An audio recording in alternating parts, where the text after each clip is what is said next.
Hi, I'm Rick from Bulldog Metals. Today we're running a cutting torch, cutting steel.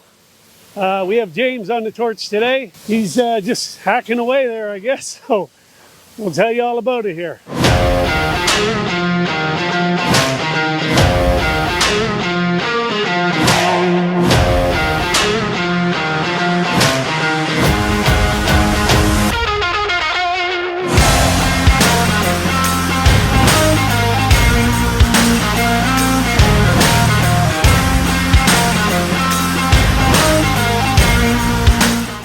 Well, the first thing he did to start with is he put on his flame-resistant coveralls. That's important because that's very easy for your clothes to go on fire when you're running a torch and not notice it until you get some pretty nasty burns. So after that, he filled out his hot work permit on our website, and then he made sure he had his fire extinguisher nearby, and away he went. Today we're cutting different types of oversize. What he's cutting right now, we're going to ship as oversize. So he's basically cutting these pipes in half. We'll put one inside the other. Gives us a lot more weight on the trailer when we ship them.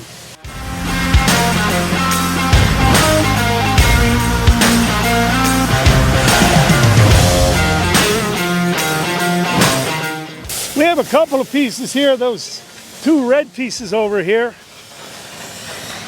If we loaded two of them on a trailer, I think we'd have our weight on the trailer.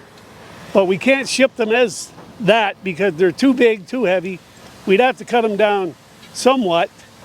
And those particular pieces, when we get to them, it's going to take a while, but we'll get them cut down to where we can ship them as oversized.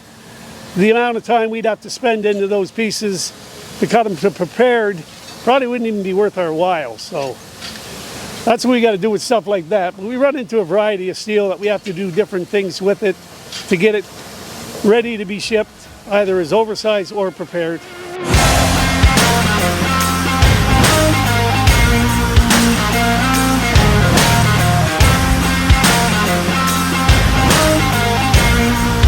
You can put a few together like that, but I wouldn't put a bunch because then they get to the point where you can't even lift them.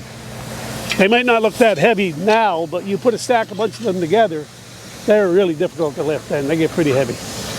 So what's a max load? You're talking like you can't get too much on a load, but what is a max load for? Usually we ship it in a container, like a trailer with a container, and they're allowed to be 102.5 everything, total gross weight.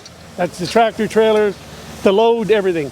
So we usually get probably 30 to 32 ton on a load, and if you leave them like that, you'd never get 32 ton on a load. That's why we cut them down so we can make sure we get our weight. And what he's doing here doesn't take him long, doesn't cost a lot to cut it down to that size. And so it's a little more worth our while to ship it like that. You need that moved, James? You need that moved out so you can get to the other side? Yeah, I'm going to need to pull it okay. that way. I'll have to go move it out for him.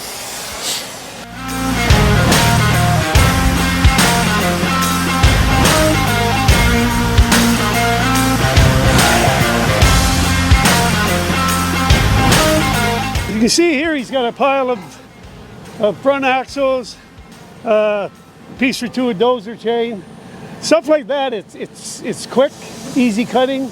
It's worthwhile cutting and shipping for prepared because the cost of cutting it is pretty low. They're too heavy for our shears. Sometimes we can shear them, but they damage the blades more than anything else. So we don't bother. We just torch them.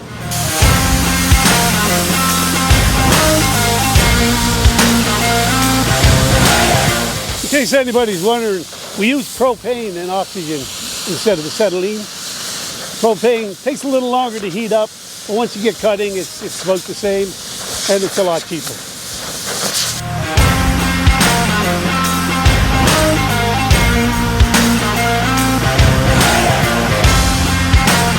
So now I'll move those out of the way. I'll give them another one or two to keep them busy, and we'll get through them. That's pretty quick for cutting them, really. He does a pretty good job.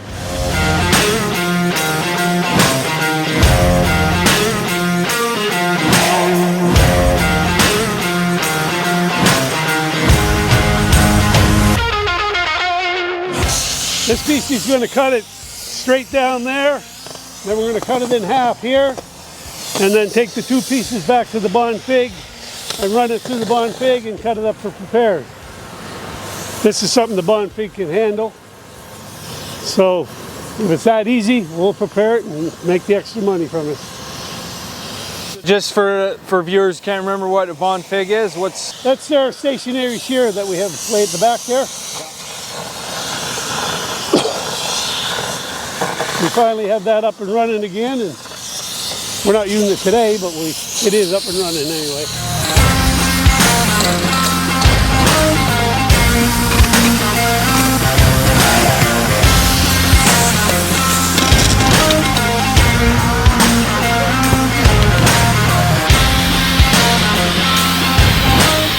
what happened there that it caught on fire?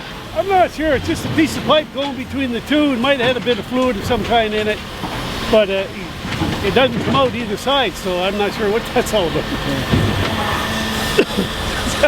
We run into that a little bit around here. You got to be careful when you're torching, especially if you're torching something you're not familiar with. You got to be really careful.